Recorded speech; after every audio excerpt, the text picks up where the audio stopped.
Friends, அழகே அழகு சீரியலில் தங்கராஜோட பேச்சை கேட்காம இருந்தாலே சுரேஷ் மதியோட வாழ்க்கை நல்லபடியாக ஒருத்தர் புரிஞ்சுக்கிட்டு நல்லா போயிருப்பாங்க. ஆனால் தங்கராஜ் எங்கே அமைதியாக இருக்கிறதுக்கு போனதும் தங்கராஜ் சுரேஷுக்கு ஃபோன் பண்ணி, மாப்பிள்ள இங்கே பார், இன்னைக்கு தான் மதியம் உன் பேச்சை கேட்டு உன் கூட பைக்கில் வந்திருக்கிறா, எந்த எதிர்ப்புமே தெரிவிக்காமல் வந்திருக்கா மாப்பிள்ள. இதுதான் உனக்கு கரெக்டான சந்தர்ப்பம். இந்த வாய்ப்பை பயன்படுத்தி அவளுக்கு ஆறுதல் கூறுற மாதிரி கூறி நீ மதியோட மனசில் இடம் பிடிச்சிடணும் மாப்பிள்ள. நான் இன்னைக்கு என்ன ட்ரைனிங் கொடுத்தனோ அதை அப்படியே இப்போ எக்ஸிக்யூட் பண்ணு மாப்பிள்ள, சரியா? இந்த வாய்ப்பு தவறு விட்டுட்டேன், இதுக்கு மேலே உன் மேலே மதி இறக்கம் காட்ட மாட்டா. இன்றைக்கே அவள் கொஞ்சம் டென்ஷனில் இதாக இருக்கா, இப்போ இந்த வாய்ப்பு யூஸ் பண்ணிக்க மாப்பிள்ள அப்படின்னு சொன்னவும் சுரேஷ், மாமா என்ன மாமா, டே மாப்பிள்ள உன்னை விட மூத்தவன் தானே, நான் சொல்கிறத கேட்க மாட்டியா அப்படிங்கிறாங்க. சரி மாமா பார்க்குறேன் அப்படிங்கிறாங்க. பார்க்குற இல்லை மாப்பிள்ள, காலையில் சக்ஸஸ்ன்னு சொல்கிற அப்படின்னு சொல்லி சுரேஷோட நல்ல இதையும் தங்கராஜே கெடுத்துட்ருக்காரு. சுரேஷ் அதுக்கப்புறமா மதியோட ரூமுக்குள்ளே போய் மதி கிட்ட கொஞ்சம் டிஃப்ரெண்ட்டாக பேசுகிறத பார்த்த மதி இருந்துக்கிட்டு, இப்போ என்ன, எதுக்கு இங்கே இப்படி பேசிகிட்ருக்கீங்க, உங்களுக்கு தூக்கம் வந்தால் படுத்து தூங்குங்க, நான் வெளியே போகிறேன் அப்படிங்கிறாங்க. என்ன மதி நீ புரிஞ்சுக்க மாட்டியா, உனக்கு இப்போ ஆறுதல் தானே தேவை அப்படின்னு சொல்லி ஒரு மாதிரி பேசவும் மதி வேகமாக வெளியே எழுந்திரிச்சு கதவை நீக்கிக்கிட்டு வெளியே வந்துடுறாங்க. அவர் கூட எந்த வாக்குவாதமே பண்ணாமல் வெளியே வந்துடுறாங்க. மதி வேகமாக வெளியே வர்றதப்போ நம்ம மலர் இன்னும் தூங்காமல் பாத்திரமெல்லாம் க்ளீன் பண்ணிட்டு தான் இருந்தாங்க. அப்போது பாக்யராஜும் கிச்சனில் தான் உட்காந்துருந்தாரு. என்னது என்னமோ தடப்புடன் சத்தம் கேட்குது அப்படின்னு சொல்லி மலரும் பாக்யராஜும் வேகமாக வெளியே வந்து பார்க்குறாங்க. அப்போது நம்ம ராகவனும் லக்ஷ்மியும் கூட வெளியே வர்றாங்க. ஏதோ சத்தம் கேட்குற மாதிரி இருக்குதுங்களே அப்படின்னு சொல்லிட்டு வெளியே வர்றாங்க. எல்லாரும் வெளியே வர்றத பார்த்துட்டு மதி வேகமாக தன்னோட ரூம்லேருந்து வெளியே வர்றாங்க. சுரேஷ் பின்னாடியே மதி சொன்ன பேச்சு கேட்க மாட்டியா மதி அப்படிங்கிற மாதிரி ஒரு மாதிரி கோபமாக வந்துட்டுருக்காரு. எல்லாரும் நம்மளை பார்க்குறாங்க அப்படின்னு சுரேஷுக்கு தெரிஞ்ச உடனே சுரேஷ் எப்படி ரியாக்ட் பண்ணுறதுனே தெரியாமல், அம்மா இவ கூட எல்லாம் என்னால் வாழவே முடியாது அப்படிங்கிற மாதிரி முணங்கிக்கிட்டே போயிட்டுருக்காரு. அப்போது லக்ஷ்மி இருந்துக்கிட்டு, ஏன்பா சுரேஷ் எதுக்கு இந்த நேரத்தில் 2 பேர் ரூம் விட்டு வெளியே வந்துட்டுருக்கீங்க, என்னாச்சு ஏன் இப்படி பதட்டமாக இருக்கிறீங்க அப்படின்னு கேட்குறாங்க. அப்போது பாக்யராஜ் இருந்துக்கிட்டு, டேய் சுரேஷ் என்னாச்சுடா, அந்த பொண்ணை ரூமுக்குள்ளே கூட்டிகிட்டு போய் என்னாச்சு, ஏன் இப்படி பதட்டமாக ஓடி வர்றீங்க, எதுவும் பிரச்சனையா என்ன அப்படின்னு கேட்குறாங்க. அப்போது சுரேஷுக்கு இவங்கெல்லாம் கேட்க கோபம் வந்துருச்சு. சுரேஷ் சொல்கிறாரு, இவ கூட எல்லாம் மனுஷன் வாழ முடியாது, நாங்கள் கல்யாணம் பண்ணிலேருந்து இன்னை வரைக்கும் 2 பேரும் தனித்தனியாக தான் இருக்கோம், இன்னும் எங்கள் வாழ்க்கை ஆரம்பிக்கவே இல்லை, பேருக்கு தான் இவன் பொண்டாட்டி நான் புருஷன், அந்த வார்த்தைக்கு என்ன அர்த்தம் கூட இவளுக்கு தெரியாது, சே இவ கூடையெல்லாம் மனுஷன் இருப்பானா அப்படின்னு சொல்லி கத்திக்கிட்டு மதிய ஓங்கி ஒரு அடி வச்சிட்றாரு. அப்போது ஐயோ சுரேஷ் அமைதியாக இருக்க மாட்டியா அப்படின்னு சொல்லி மலர் கத்தவே மதியம் திருப்பி சுரேஷை ஓங்கி ஒரு அடியை வச்சிட்றாங்க. பாக்யராஜெல்லாம் ஐயோ என்ன பண்ணுறதுன்னு தெரியாமல் சுரேஷை பிடிச்சி அந்த பக்கம் இழுத்துக்கிட்டு போயிடுறாங்க. லக்ஷ்மி வாய் மேலே விரல் வச்சவங்க தான் மலரும் லக்ஷ்மியும், பேச்சே எதுவும் பேசலை. 2 பேரும் மாற்றி அடிச்சிட்டதுக்கு என்ன பதில் சொல்கிறதுனே தெரியாமல் ராகவன் டே சுரேஷ் இந்த பக்கம் வா அப்படின்னு சொல்லி எல்லாம் தனித்தனியாக பிரித்து விட்டுறாங்க. அப்போ எல்லாரும் தனித்தனியாக உட்காந்துருக்குறப்போ, இங்கே என்னடி நீ, என் பையன் ஒரு அடி வச்சா நீயும் திருப்பி அப்போவே வைப்பையா, நீ எல்லாம் குடும்ப பொம்பளைக்கே லட்சணம் இல்லை அப்படின்னு சொல்லி லக்ஷ்மி பேசுகிறாங்க.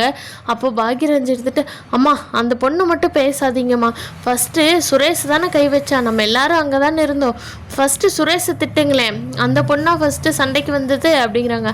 ஆமாடா, அவள் என்ன பண்ணினாலோ அவனுக்கு கோவம் வராமல் ஒரு ஆம்பளை எத்தனை நாள் தான் பார்த்துட்ருப்பா, ஒரு அடி வைக்கத்தானே செய்வான், வச்சா இப்போ இவளுக்கு என்ன மோசமாயிருச்சு, நம்மளாம் இருக்கோம்ல, நம்ம விட்டுருவோமா அதுக்கு மேலே அடிக்கிறதுக்கு, இவன் நம்மகிட்ட சொல்லியிருக்கலாம்ல இப்படி அடிக்கிறாருங்கன்னு அப்படிங்கவும், அம்மா அவன் அடிக்கிறப்போ நம்ம எல்லாம் வேடிக்கை தானே பார்த்துட்டு இருந்தோம், அதே மாதிரி நம்ம என்ன பண்ணிட போகிறோம் அடுத்து, அதனால தாம்மா அந்த பொண்ணு பதிலடி கொடுத்துருச்சு, அந்த பொண்ணை மட்டும் குறை சொல்கிறத நிறுத்துங்க, சுரேஷ் பண்ணுன்னு தப்பு தான், ஒரு பொம்பளை பிள்ளையை கை நீட்டி அடிக்கலாமா அப்படின்னு சொல்லி பாக்யராஜ் தான் மதிக்கு சப்போர்ட்டாக பேசுகிறாங்க. மலரும் மதியை கூட்டிகிட்டு போய் வா மதி அப்படின்னு சொல்லி மதியை கூட்டிகிட்டு போய் மதிக்கு ஆறுதலாக நின்றுட்டுருக்காங்க மலர்.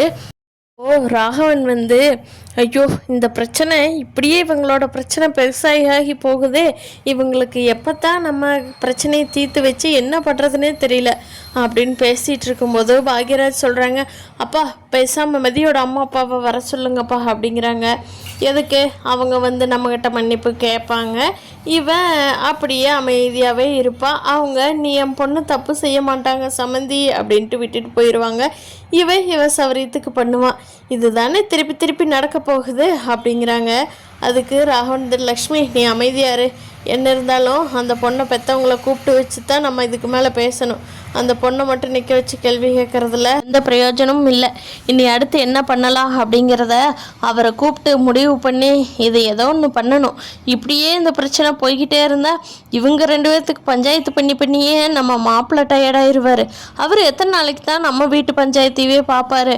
அவருக்கு வேலை வெட்டியெல்லாம் இருக்காதா? சும்மா அவரை கூப்பிட்டு தொந்தரவு பண்ண வேண்டாம் அப்படின்னு சொல்லிட்டு ராகவன் மதியோட அம்மா அப்பாவையே கூப்பிட்றாங்க. அப்போது லக்ஷ்மி இருந்துக்கிட்டு, ஏங்க ஒரு வார்த்தை மாப்பிள்ளைக்கு சொல்லிடலாமுங்க அப்படிங்கிறாங்க.